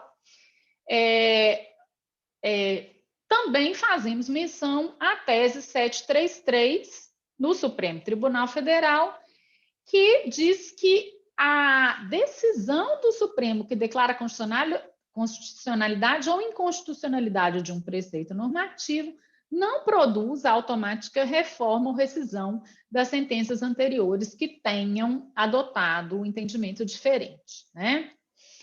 Bom, também razão de excepcional interesse social impõe a modulação dos efeitos da decisão, tendo em vista o impacto que pode haver nos cofres estaduais na repetição dessas taxas que foram recolhidas sob uma presunção forte de constitucionalidade da lei mineira, né? Aqui já adiantando, porque foi objeto de menção pelo professor Marciano, pelo professor Adriano, a chamada taxa de incêndio mineira, ela tem uma arrecadação anual da ordem de 98 milhões, que realmente é pequena perto da arrecadação do ICMS, mas que representa 72% do orçamento do Corpo de Bombeiros Militar de Minas Gerais. Então, é uma arrecadação significativa e é uma taxa que permitiu uma melhoria enorme na estrutura do Corpo de Bombeiros, né, Militar de Minas Gerais. A nossa regional lá de Brasília, que acompanha os processos no STF, já formulou um pedido de preferência no julgamento desses embargos de declaração, até mesmo porque, para o Estado, essa insegurança ou essa manutenção de uma situação de incerteza também não é interessante, né? Mas, como eu disse no início aqui da apresentação, no início da palestra, que o ministro Marco Aurélio já votou pelo não conhecimento dos embargos e o ministro Alexandre de Moraes pediu vista. Eu acredito que o ministro Alexandre de Moraes vai proferir um voto pela modulação, em razão do voto que ele deu na ADI 3770, citando a nossa taxa, né? Então, acredito que existe uma chance, sim, de modulação dos efeitos da decisão em sede de embarques, mas vamos aguardar né, o que vai acontecer. E até agora, o que o Estado de Minas Gerais está fazendo? Bom, como já adiantou o professor Adriano, desde 2020, a recomendação para não lançar mais a taxa de incêndio, né? Nós estamos fazendo um trabalho de identificação de todos os PTAs que envolvem taxa de incêndio para lançar a suspensão de exigibilidade no sistema, até que sejam julgados os embargos declaratórios. Suspender a exigibilidade, inclusive, dos processos, dos créditos que já estão inscritos em dívida ativa e, eventualmente, cancelar ou desistir de protestos já realizados, né, como forma de evitar ações judiciais até que sejam decididos os embargos, e pedir a suspensão de todas as ações em curso que envolvem a taxa de incêndio até que sejam julgados os embargos de declaração.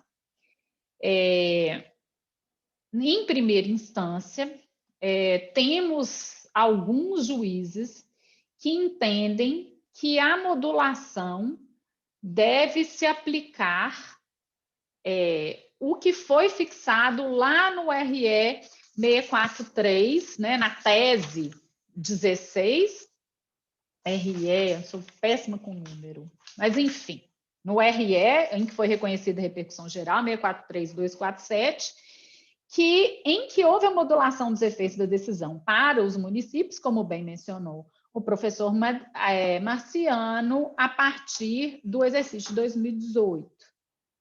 Então, ele foi julgado em 1º de agosto de 2017.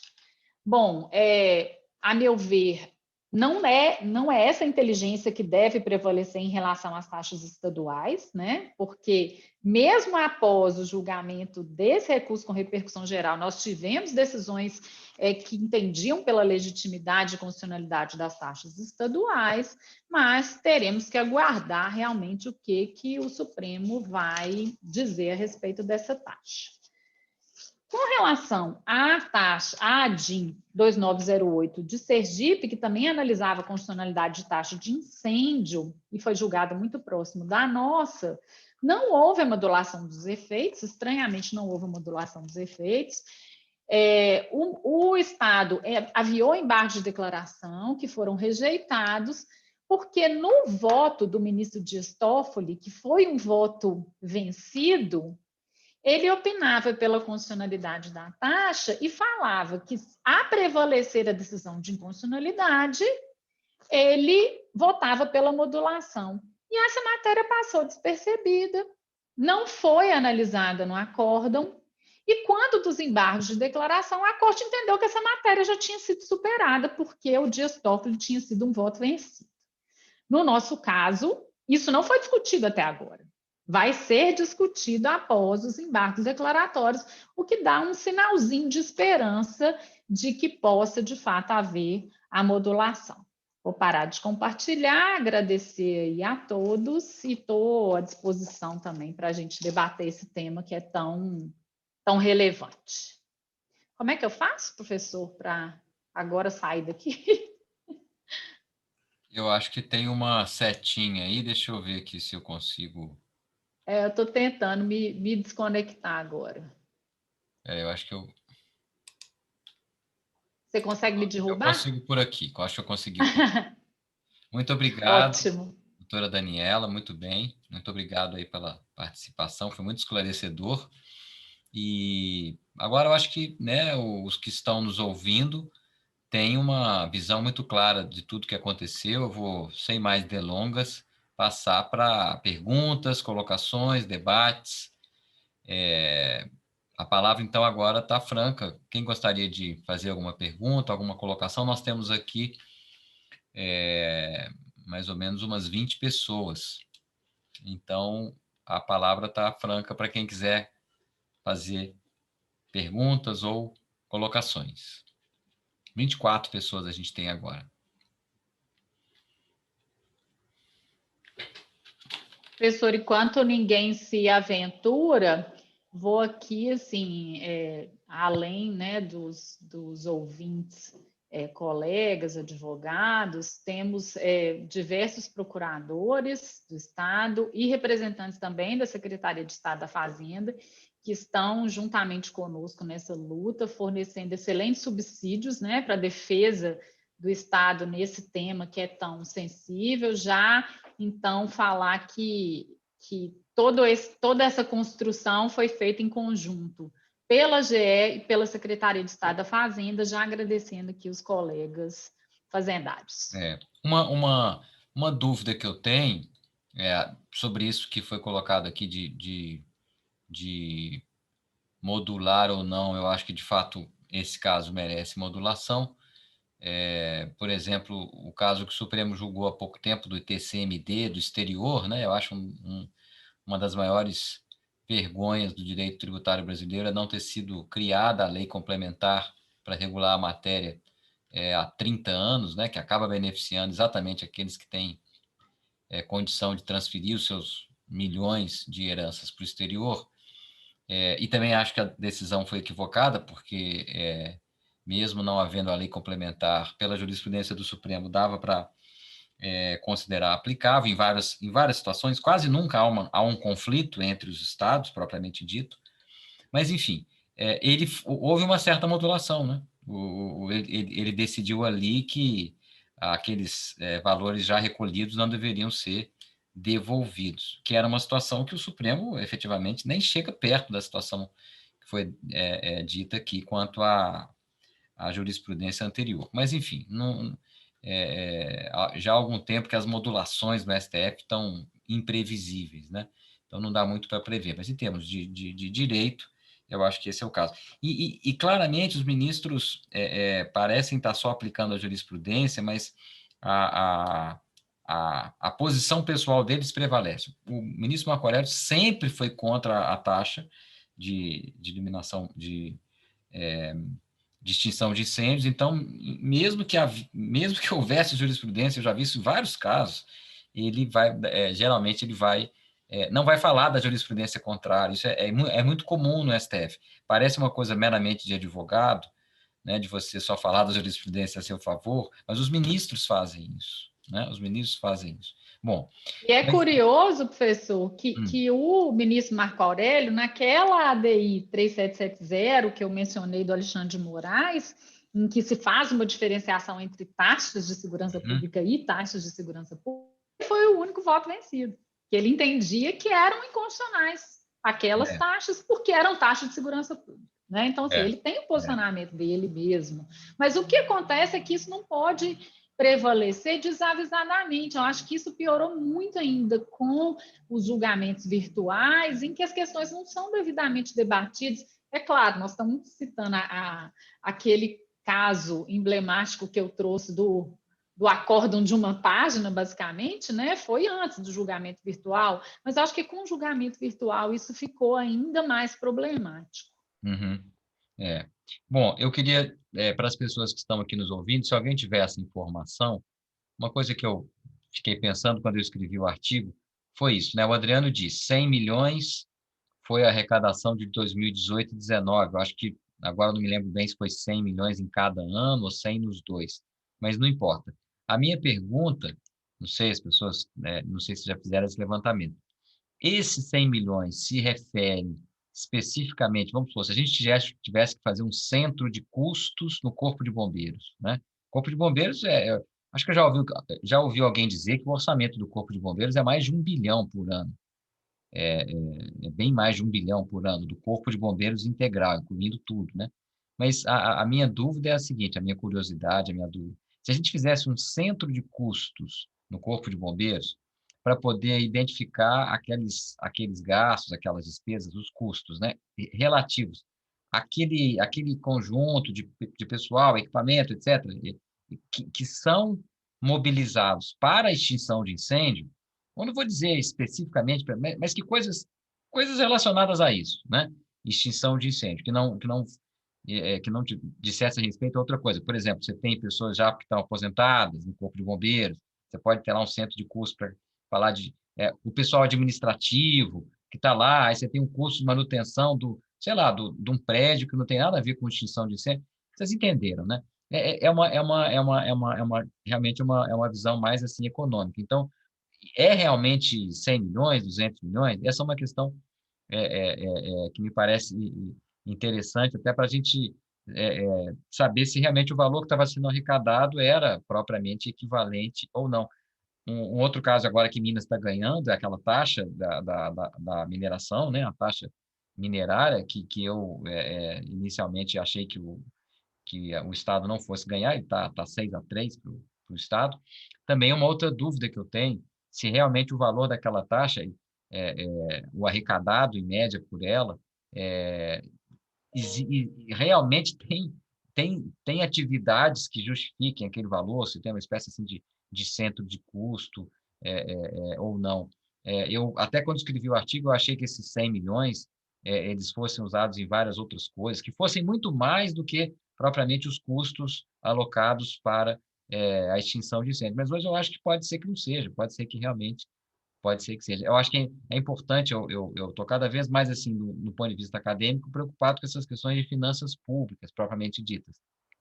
E, então, seria importante. E aí, eu faço a seguinte colocação: se for criado, Adriano, como a gente colocou, a gente falou, uma contribuição para o custeio do serviço de extinção de incêndio, que seria, né, uma versão 2 aí daquela. Eu digo porque é mais ou menos a mesma coisa, era uma taxa, né, que foi dita que é geral, e que a diferença é que antes eram municípios, né? Agora são os estados. É verdade que os municípios têm menos poder de fogo que os estados, né? Pode ser que não aconteça, mas se ela acontecer, aí eu espero que seja realmente algo bem mais transparente, que realmente os valores, né, sejam bem justificados, o que não aconteceu com a taxa com a contribuição para o serviço de custeio de iluminação pública, que em Belo Horizonte ficou a mesma coisa, a mesma base de cálculo, a mesma cobrança, e depois se revelou que o valor cobrado era bem maior do que o que se gastava propriamente com a iluminação pública, né? Então, se vier se a solução for essa, um novo tributo, que realmente seja cercado de muita explicação inicial e transparência para a gente saber o valor daquilo tudo. Agora, de qualquer maneira, de agora para frente já está definido, né? Isso que a Daniela colocou é a modulação ou não. E aí é o que o Adriano falou e o que o Baleiro falou. Agora a gente tem lá um valor propriamente relacionado a esse serviço, que vai ser dividido para todo mundo, né? Ou vai ser dividido para todo mundo em termos de impostos, um aumento, mas eu acho que na atual circunstância no Brasil, há muito tempo que não se fala de aumento de impostos, ou não tem viabilidade, ou então retirada de alguma coisa, ou até mesmo o remanejamento, né? Alguma despesa atual, algum serviço público atual vai ficar com menos dinheiro, né? Alguma coisa que o Corpo de Bombeiros faça que não seja tão essencial quanto a isso vai ser desativado, né? Vai ser desativado. Não vejo outra saída. Era uma outra questão também interessante sobre orçamento. Bom, mas acabou que a gente ainda não teve um voluntário ou uma voluntária que quisesse fazer uso aí da palavra, ninguém vai querer falar nada. Estou vendo aqui o meu... Marciana, eu vou. Olá, Aline, tudo bem? Que bom. Olá, tudo bem? Gente, primeiro eu gostaria de agradecer, foi maravilhosa a explicação de cada um de vocês, foi muito esclarecedora, muito bacana. Marciano, sobre essa questão orçamentária, a gente publica no nosso site o balanço, então você pode ver governo, finanças públicas, tem a execução orçamentária. Só para a gente ter uma ideia, a execução do ano de 2020 do Corpo de Bombeiros, aqui tem vários itens, assim, a primeira linha, despesas correntes, já é um valor muito superior. Então, é 500, é uma coisa desse tipo. E o que se arrecadava com a taxa é 100 por ano. Uhum. Então, assim, ela não supria totalmente, de forma alguma, o custeio dos bombeiros, tá? Ok, que bom, né? Porque se só a taxa fosse responsável por todo o custeio do Corpo de Bombeiros, seria alguma coisa errada. Então, é sinal que realmente talvez estejamos próximo esses 100 milhões por ano, como você falou, chegue próximo a esse centro de custos, né? Uhum. Depois, se você puder, Aline, me passa esse link, ou então esse endereço, que eu vou querer, sim, fazer algumas pesquisas aí nesse site. Muito obrigado. Alguma outra consideração, além da Aline, ou a Aline queria fazer alguma outra colocação? Marciano, eu só queria reforçar um ponto aqui. Os embargos de declaração do Estado, na DIN 4411, eles têm pedido de efeitos infringentes também, viu? Uhum. O Estado também trabalha com a, vamos dizer assim, remota possibilidade de se alterar a conclusão do julgado. O pedido principal é de efeitos infringentes. Muito na linha disso que a professora Daniela aí expôs. Eu espero que pelo menos os ministros enfrentem os argumentos, né? Porque efetivamente esses argumentos, volto a dizer, eu me lembro de fazer essa pesquisa, a maioria dos municípios de Minas Gerais não tem esse serviço de extinção de incêndio, né? Tem a Polícia Militar, mas o serviço de extinção de incêndio não. Alguns municípios acabam tendo de outros, né? Alguns municípios acabam usando a estrutura de municípios vizinhos, né? Mas outros não. E hoje em dia, o tributo é cobrado só dos imóveis não residenciais. Hoje em dia não, né? Antes, né? Isso é que eu não percebo quando as pessoas falam assim, não, tem que ser custeados pelos impostos, tem que ser custeado pelos impostos. É como se elas estivessem pressupondo que o Estado realmente fosse continuar prestando serviço de extinção de incêndios sem nenhuma outra fonte. Ele fosse dar um jeito de fazer exatamente o que ele vem fazendo sem ou um remanejamento ou um aumento de impostos, como se fosse mais justo e como se fosse mais, digamos assim, econômico, né? Contar com os impostos. Mas não vejo, do ponto de vista das finanças públicas, uma relação nesse sentido. Nem acho que é isso que vai dar a última palavra. A última palavra seria se é divisível ou não. O Adriano falou que realmente é uma discussão, mas isso de que tem que ser assim. E volto a dizer, alguns serviços essenciais permitem a cobrança de taxa. O serviço judiciário é um caso, né? Serviço básico, direito fundamental, acesso à justiça. Então, você acessa a justiça, vai pagar a sua taxa, que é aquela, as custas, né? Então, realmente é um senso comum que ficou, mas vamos ver como é que isso se desenrola. Depois aí eu sei que estão me ouvindo algumas pessoas da CEF, do Estado, depois se alguém quiser me passar alguma maneira de eu pesquisar aí esse tal valor, esse centro de custo, alguma coisa assim, vai me ajudar aqui a ter algumas outras. No Rio de Janeiro, por exemplo, eu estava falando que no Rio de Janeiro a lei diz que é 70% para manutenção do Corpo de Bombeiros, etc., daqueles setores ligados à extinção, e o resto vai para um fundo geral. Aí acho que a própria lei já está dizendo que tem alguma coisa aí, essa taxa não está propriamente financiando a própria taxa, né? Mas aqui em Minas eu ainda não cheguei a uma conclusão. Bom, então, vamos ver aqui, se não tiver mais outra pergunta, mais alguma pergunta, pessoal? Professor Marciano, Olá, professor Tadeu, Adriano, Daniela, que eu não vou te chamar de professor e sim de colega, quanto tempo, tudo bem? Que bom, satisfação ouvir vocês falando sobre esse tema, que é um tema que eu conheço muito pouco, mas... Pois é. E, na verdade, é mais um comentário, pessoal. Eu tenho uma dúvida, assim, tem muitas pessoas aqui do Estado, talvez seja uma dúvida, assim, muito boba, muito simples, mas realmente a minha dúvida, acho que talvez parecida com o que o Marciano quer investigar. O Adriano deu um exemplo aí emblemático, né, de um helicóptero do Corpo de Bombeiro, que realmente aconteceu isso, né? Até uma pessoa conhecida minha, então esse seu exemplo me marcou aqui. E aí, esse seu exemplo conflita muito com o entendimento de que a gente está falando de um serviço público essencial, que deve ser custeado por impostos, que é uma situação assim, muito específica, né? Na verdade, as situações que o Corpo de Bombeiro trata são situações que não são situações comuns, né? Assim, acho que no caso da segurança pública propriamente dita, sim. Talvez seja... Enfim, minha dúvida é a seguinte, dentro desses 100 milhões, a gente está falando dos investimentos na infra do Corpo de Bombeiro, ou seja, maquinário, estrutura física, investimento em tecnologia, preparação de pessoal, esse tipo de coisa não está aí, né?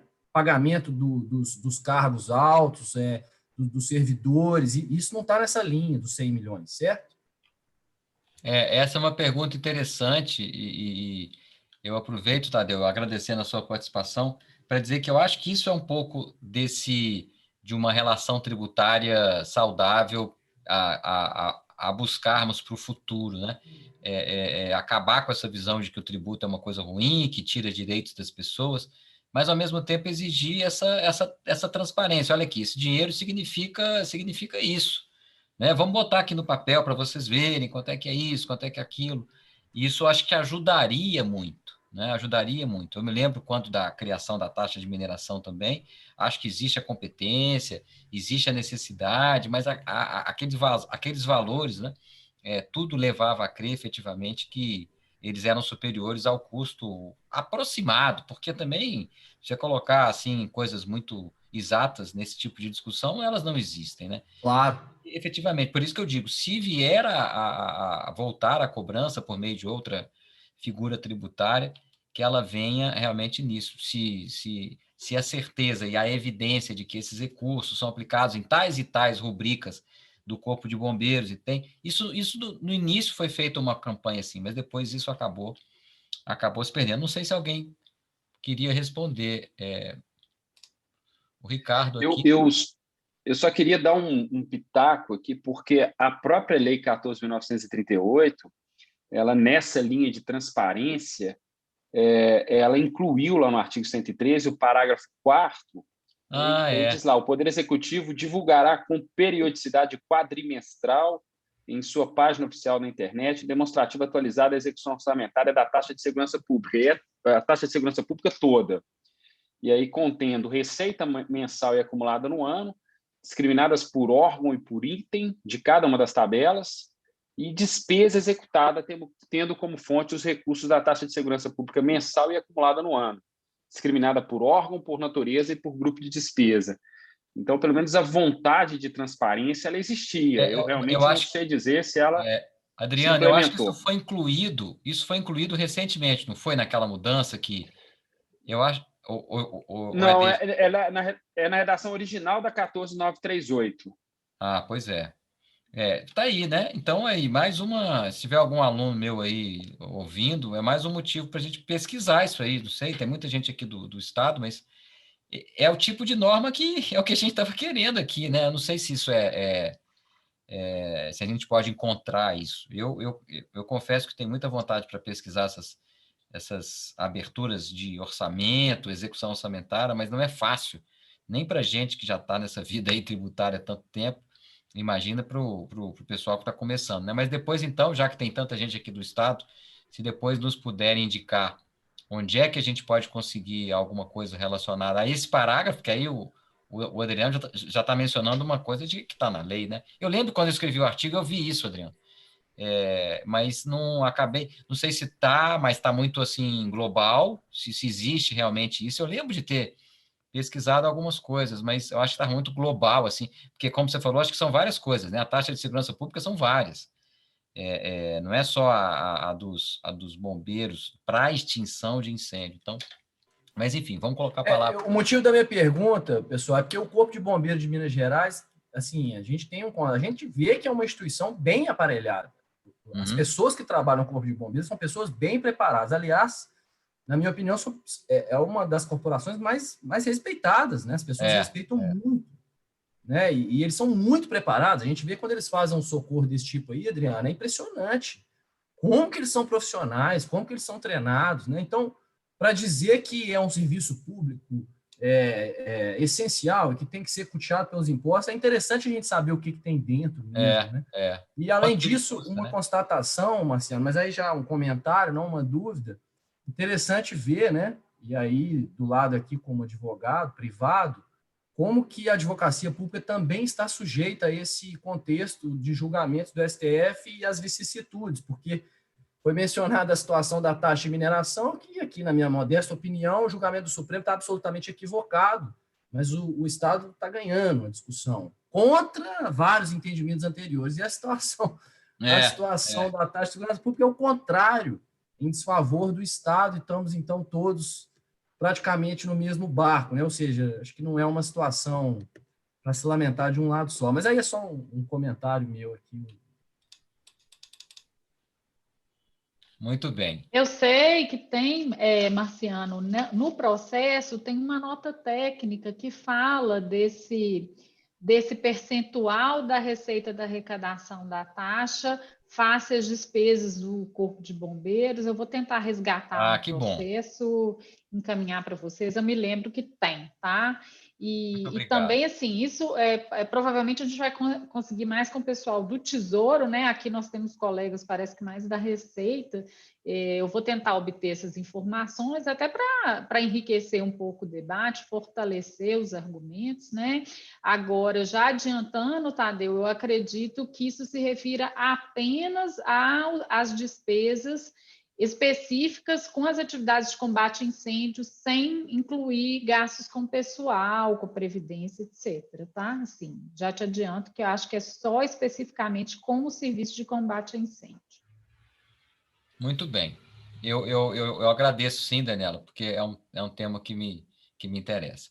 Muito bem, então eu queria agradecer a todos. Acho que não temos mais outras perguntas. Agradecer a Daniela, ao Adriano, a todos que estão nos ouvindo. Podem mandar mensagens para o secretaria@if.org, sugerindo novos temas, fazendo sugestões, críticas a essa nossa mesa aqui. Nós vamos ter outras mesas ao longo desse ano. Me lembro agora de uma do ITR, uma questão sobre reforma da legislação do ITR. Fiquei sabendo que hoje no STJ teve lá um julgamento sobre a questão do ITCMD e da decadência, é um tema que também acho muito interessante, mas se tratando de STJ, a gente tem que entender com mais calma, porque é tudo muito complicado. Depois a gente pode fazer um evento sobre isso, enfim. A gente está sempre no IF procurando esses assuntos atuais, Voltou, Marciano. não só do contencioso. Pois não, Tadeu?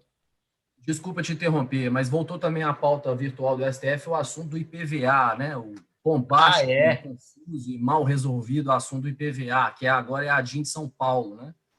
Isso aí. E acho que é um tema que talvez seja interessante também. Não, eu até vou escalar você, Tadeu, que entende tanto desse assunto aí. A gente pode escalar aí você, alguém aqui do Estado, para falar sobre IPVA. Realmente, aconteceu muita coisa no ano passado, né? E ainda tem muita coisa para acontecer. Enfim, foi muito boa. Queria agradecer, então, mais uma vez a Daniela, ao Adriano, a todos que nos assistiram, cumprimentar aí a Aline, que eu também não havia há muito tempo, e dizer que estamos aqui à disposição para fazer mais eventos de temas que vocês acharem interessantes. Esse evento foi gravado, agora eu vou interromper a gravação e ele vai ficar disponível no canal do YouTube do Instituto de Estudos Fiscais. Tá bem? Vou aqui fazer a minha